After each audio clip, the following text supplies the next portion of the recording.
Breaking news, this just in. Millions of Canadians can't use their debit card because of internet outages. Elon Musk's bid for Twitter for $44 billion might be falling off the table. And Justin Sun, the founder of Tron, is saying that he has up to $5 billion in acquisitions for the crypto space. There is a lot happening, so let's look at the latest news headlines of the week that has just passed. If you are new to the channel, welcome. Hit that subscribe button down below, click that notification bell, and please smash the like button if you do enjoy these video updates. You can also get on my email list, that is the first link in the description down below. Follow on Instagram, Twitter, and join our free public Telegram. The links are all in the description down below. Alright, so let's start out with this because this is pretty nuts. Millions of Canadians can't use their debit card due to nationwide internet outage. Now, there have been talks in the past that at points in the future, the internet can just be turned off. And with our economy and our society so reliant on the internet, you can see that things get pretty bad. Now, this was just a temporary thing, seems to be the case in Canada, but you can see, Rogers, we know how important it is for our customers to stay connected. We are aware of issues currently affecting our networks, and our teams are fully engaged to resolve the issue as soon as possible. So, with the reliance of banking all running on the internet, what happens when the internet goes out? And we just got a little preview of what happens to be the case, and that is not a good thing. There's obviously a lot more critical services that run on the internet, such as even in the medical care field. So the internet going down is very bad. Hopefully this was a one-time fluke that we are not going to end up seeing a lot more of.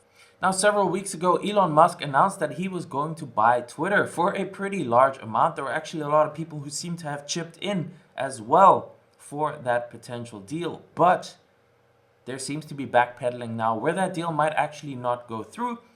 The question is, will it ever go through? Because there's people alleging that maybe Elon Musk did this as a stunt to be able to sell his Tesla stock without it seeming like he was selling his Tesla stock that would create fear and panic in the market and dump the stock more. So some people are saying, well, maybe he created this whole bid on Twitter to be able to sell billions of dollars worth of Tesla, and people just thinking, hey, he's just liquidating his shares because he wants to start buying Twitter and not because he's actually selling because it might have been the top of the market. Again, this is just pure speculation. Who knows what is really going on behind the scenes? But so far, it is starting to look like that deal for Twitter might not go ahead. And the reason seems to be that it's being blamed on the amount of fake bots, the amount of fake users that aren't really users, that are just bots. And that would obviously affect the whole valuation. And that would be a nice reason why the deal can't go through. Then in the crypto space, interesting things are happening. So we've had this major unwind over the last couple of months after the Terra Luna collapse.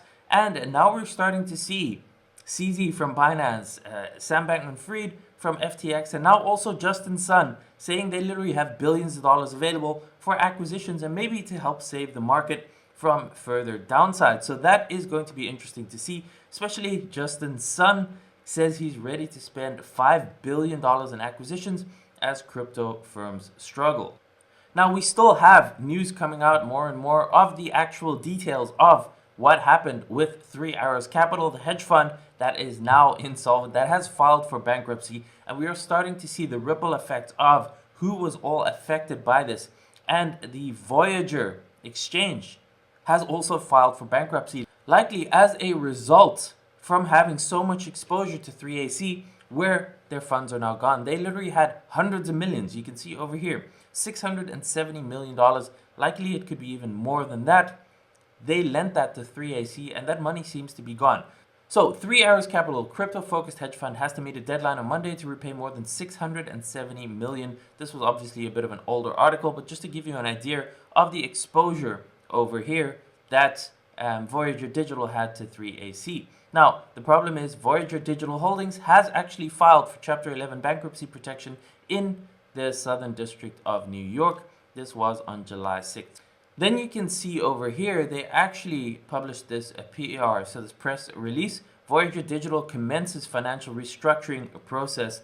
And what you can see over here is that there is absolutely no certainty that people who had funds in Voyager, who have their funds currently not available to them, is that through this restructuring plan, basically customers are going to be able to get some sort of compensation back, but there's no guarantee they're going to get their funds in full. So they're talking about here getting a combination of crypto, proceeds from the 3AC recovery, common shares in a company that has filed for bankruptcy, and Voyager tokens of a company that has filed for bankruptcy. So it does not look good for anyone who had their funds on Voyager. Hopefully there's going to be at least a decent amount that gets recovered, hopefully the full amount, but things are not looking so great right now. Blockchain.com is also a company that is affected by the going under of 3 Hours Capital. They're taking a $270 million hit on loans through 3AC. But they did say they are remaining liquid, solvent, and our customers will not be impacted. But you can see now, as this news is coming out more and more, how many people were actually exposed to 3AC. And it's actually pretty incredible. How did these two people, Suzu and Kyle Davies, how were they able to borrow hundreds of millions from so many different companies and seemingly without any collateral to actually cover those loans? It is absolutely incredible, and hopefully we're going to see the full story at some point, or someone's going to make a documentary about this, because this is nuts. They literally had $18 billion assets under management at the peak of their fund, and now they're insolvent, and it seems they just borrowed hundreds of millions, billions of dollars from all these different parties, and it seems like they just took that and doubled down and made very risky bets, leverage bets with that borrowed money, and it just seems absolutely crazy. So hopefully one of these days we are going to get the full story, and I will be sure to make a full video on that if we ever get to that point. Then moving on to some other news, the UK is going to introduce legislation on stablecoins by August. So it is no surprise, legislation and regulation is coming, especially seeing the effects of the Terra Luna collapse and everything that has happened over the last couple of months. I'm sure there's going to be a lot more regulation coming out, which I do think in a lot of ways is a good thing, because this kind of stuff just shouldn't be possible. And there's just so many scams going on in the space, so many people running funds and exchanges without the proper licensing, which puts customers at risk. So always you have to be very, very careful in this space, and remember, not your keys, not your coins. So any funds that you keep anywhere else where you don't have control over the private key, those funds are at risk. So be very, very careful, and ideally just keep control of your private keys. The little bit of yield or the little bit of incentives that those people are offering you, they are not worth losing your collateral and losing your crypto over. You can see over here, Singapore regulators are mulling more restrictive crypto policies. And again, this is probably something that's going to start happening worldwide, because just what has taken place over the last couple of months is a little bit too crazy. And, there should be things in place. People shouldn't just be able to start a hedge fund and be able to borrow billions of dollars without, transparency and without those consequences. And you shouldn't have lending platforms that can just operate like a centralized lending platform, like for example Celsius, and collect billions of dollars in deposits and actually just be taking those deposits and putting them in DeFi or betting with them or leverage trading and running a giant Ponzi scheme. In essence, that shouldn't be possible, and hopefully more regulation is going to help prevent that kind of thing in future in the crypto space. Then something that is also ongoing, that has been ongoing for many, many years, is the crypto exchange Mt. Gox, which back in 2014, I believe, it completely collapsed. And when it went under, it took down hundreds of thousands of Bitcoin of customer deposits. And of course, back in those days, in 2014, Bitcoin wasn't nearly worth what it is today. But there has been ongoing talks of, being able to distribute the amount of Bitcoin that is still left in some of these wallets. You can see there's about 142,000 Bitcoin that hopefully at some point is going to be distributed to those original depositors or those original customers who lost funds originally in Mt. Gox many years back. And it seems like that date is coming closer and closer when those Bitcoin are going to be distributed. We don't know. This has been going on for years, where they've been saying they are going to distribute it. We will see what is happening. They're saying it might potentially happen in August. But again, we've been hearing this story for years now. So let's see if that actually plays out. And then obviously you have to think, what is going to happen if 142,000 Bitcoin suddenly get given to people who thought they'd lost it? Are they all going to dump it on the market? Are they going to sell it and be happy with the amount of money that they got, even at current Bitcoin prices?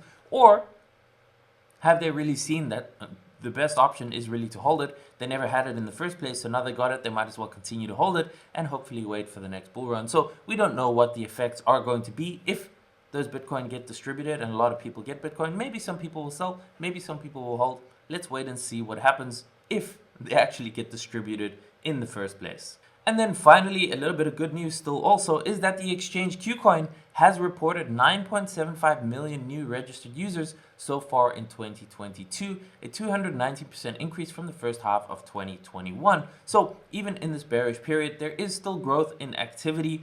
As much as it doesn't seem like that is the case, there is a lot of stuff still happening behind the scenes, growth in infrastructure, investments by VCs. A lot of stuff is still happening. A lot of companies are still building. So while the bad actors get flushed out of the space, the good actors continue to build, and eventually that is going to lead to a new bull run, in my opinion. So that is it for this week's edition of the Weekly News. Please smash the like button if you did enjoy that. If you have any questions or comments, please leave them down below. I do always appreciate that. And if you want to share this video with any of your friends or family on social media, feel free to do so. Make sure to subscribe to the channel, and I will see you in the next video.